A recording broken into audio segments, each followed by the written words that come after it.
Bienvenidos a la era del talentismo. Sí, como lo oyes, tus habilidades profesionales te pueden llevar a tomar las oportunidades de la cuarta revolución industrial. Pero no te preocupes, no es tan complejo como parece. En mi academia online estamos especializados en usar técnicas de enseñanza-aprendizaje validadas, con las cuales podrás recibir la transferencia de un gran número de habilidades que he desarrollado por más de 15 años en el sector industrial. Puedo ayudarte a dominar temas como las redes industriales, el protocolo Modbus, el protocolo MQTT, el IoT aplicado a la industria, Node-RED, InfluxDB y Grafana, entre otros. Toma acción y conviértete en parte de mi equipo y juntos podremos agregar mucho valor a tu perfil profesional. Te espero en mi página www.eeymuc.co/club.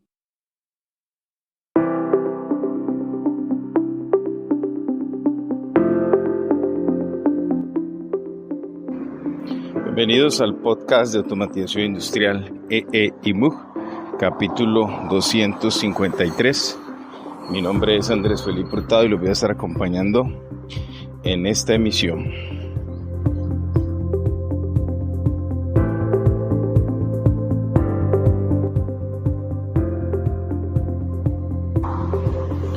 Y en el episodio de hoy quiero contarles un poco de un ejercicio que estuve desarrollando hace algunos días atrás, invitado en la semana de ADECA, que es la Asociación Argentina de Control Automático, para participar en un foro exponiendo el tema relacionado con las transformaciones de los frameworks y los marcos de trabajo en el mundo de la automatización industrial, especialmente el impacto que ha tenido el IoT con su llegada a los entornos industriales. Entonces vamos a hacer algunos apuntes allí que quiero dejar enmarcados dentro de este podcast. Contarles que empezamos precisamente mostrando los frameworks tradicionales, la pirámide CIM, Computer Integrated Manufacturing, por sus siglas en inglés. Es un modelo por muchos años con nosotros en el sector de industria, donde están desplegadas todo lo que tiene que ver con hardware, software, interconectividad, protocolos del entorno industrial. Pero lo interesante es poco a poco en los últimos años cómo se empieza a ver algunas postulaciones, especialmente en modelos que muestran precisamente la llegada del IoT al entorno de industria, y esto que genera pues distintos cambios. Voy a resumir algunos de ellos. Los primeros en el tema de hardware. El hardware ya empieza uno a ver en distintos fabricantes que sus equipos, el primer paso fue incorporar algunos protocolos que no estaban. Protocolos que vienen del seno de la industria, del sector de industria propiamente, como son OPC-UA, y empezamos a ver, por ejemplo, PLCs que incluían las librerías respectivas para trabajar OPC-UA, SCADAs, que ya por algún tiempo venían dando esta posibilidad, lo mismo que los HMI, que son tanto los HMI y los SCADAs son quizás las tecnologías de industria con más posibilidades en el sector de interconectividad. Entonces, lo que vemos ahí es un primer paso frente a estas transformaciones en las posibilidades de los protocolos.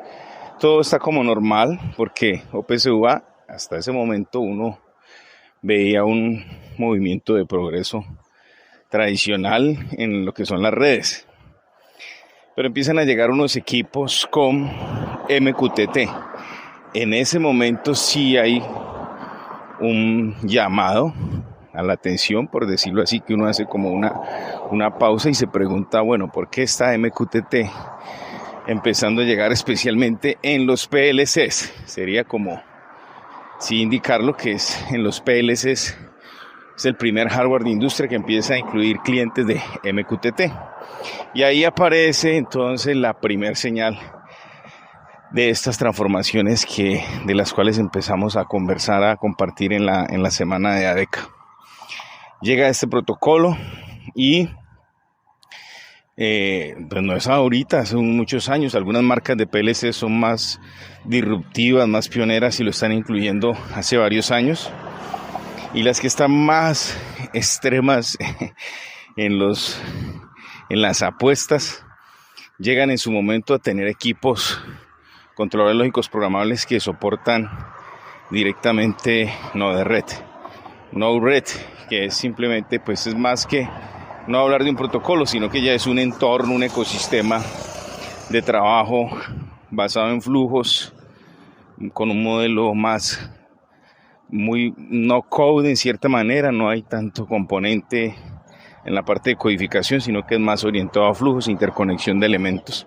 Y muchos PLCs, no todos evidentemente, pero a lo largo de los últimos años empiezan a llegar algunas marcas a incluir no-de-red como herramienta de desarrollo, herramienta de implementación para utilizar los controladores, para manejar los controladores lógicos programables. Entonces ahí ya hay un cambio, ahí hay un cambio frente a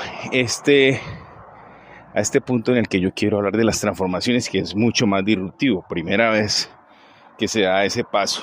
Y siguiendo por la línea de las formas de interconectividad, algunos equipos también empiezan a incluir la posibilidad de trabajar APIs REST o APIs RESTful. Entonces, estos movimientos a lo largo de los últimos años evidencian que el hardware está entendiendo que hay unos cambios con respecto a la conectividad.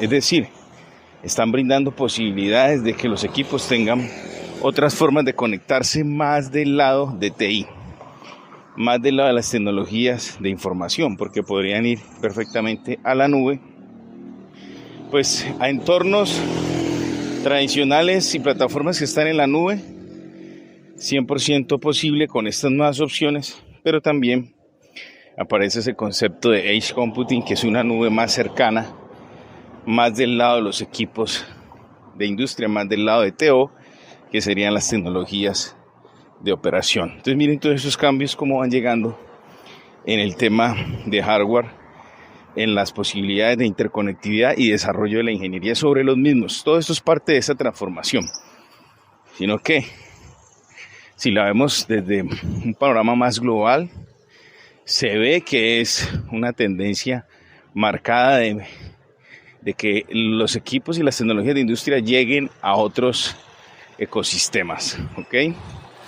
Con respecto a los software, con respecto ya a plataformas que siempre hemos tenido en el entorno industrial, pues no se ha vislumbrado mucho cambios tan disruptivos como ha pasado con los protocolos, pero sí hay unos movimientos que evidencian lo que está ocurriendo en estas transformaciones. Entonces, muchas plataformas como SCADAs también se empiezan a mover a un entorno cada vez más presente en la parte web, a un entorno basado precisamente en entornos cada vez con menos codificación. Eso sí es una tendencia, emplear mucho el no-code en el enfoque del desarrollo y a interiorizar o a permitir el flujo de los datos, que es muy habitual en el mundo de TI, a través de las APIs. Ya las plataformas, las herramientas, los software tienen ya maduro este tema de la conectividad con las APIs. Entonces, en muchas herramientas, muchas plataformas propias de industria, se ve cada vez más normal esto y se empieza a pasar como un enfoque de permitir la automatización a través de robots, de interconectividad y muchas tareas automáticas. Lo que en el entorno de industria, del sector de negocios, se ve muy habitualmente como la automatización, interconectividad entre aplicaciones, pues muchas herramientas, muchos software propios de industria lo están también interiorizando. Entonces todo esto va marcando un punto de quiebre de lo que conocíamos antes y de lo que está llegando. Ese fue el recorrido que estuvimos trabajando. Llegaron muchas inquietudes muchas preguntas frente a las posibilidades que tienen ciertos hardware de entrar al sector de industria. También muchas inquietudes relacionadas con dar recomendaciones frente a cuáles serían los skills estratégicos y claves que deberíamos de desarrollar para tener una coherencia con esta necesidad frente a estos cambios.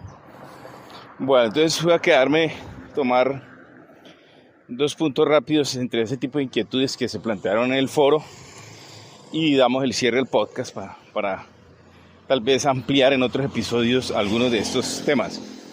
Con respecto al hardware, posibilidad de que lleguen hardware nuevos a la industria, en este punto están las puertas abiertas y hay una demanda importante frente a un hardware como son los gateways, y es poder abarcar las interconectividades tradicionales y permitir que fluyan los datos con estas nuevas posibilidades para llegar a TI.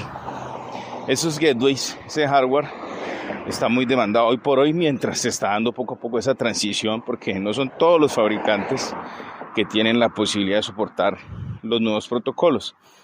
Ahí está esa posibilidad. Siempre he tenido como una distancia frente a llevar hardware de IoT al entorno industrial puro y duro. No lo veo muy estratégico. Sí veo que el entorno de IoT ha dado cobertura a otros escenarios que tal vez los fabricantes de hardware de industria pues tienen su nicho y están muy enfocados. Entonces, por ejemplo, todo el tema de agricultura de precisión, todo el tema de domótica, de imótica, ha dado apertura a este hardware de IoT y su desempeño no tiene ningún inconveniente. Pero llevar hardware de IoT al entorno puro y duro industrial sí lo veo muy complicado, ya que hay una madurez en las tecnologías por años que se ha venido ganando esa confiabilidad. Entonces ahí sí lo veo fuertemente complejo. O sea, es complejo que yo quiera reemplazar mis tecnologías validadas, a darle apertura a tecnologías que vienen de IoT exclusivamente. Por otro lado, la otra pregunta de los skills, este es amplio, pero me quedo con lo siguiente. Apunten esto: hay que dominar nodo de red, generar un manejo, unas competencias, unos skills de alto valor alrededor de nodo de red, o no red, como lo quieran llamar, o nodo rojo. Esa sería la respuesta rápida, la más resumida. Ese es el consejo. Hay muchas otras cosas más, pero comenzar por allí. ¿Listo? Entonces ahí les dejo un poco el resumen de lo que fue mi participación en la semana ADECA.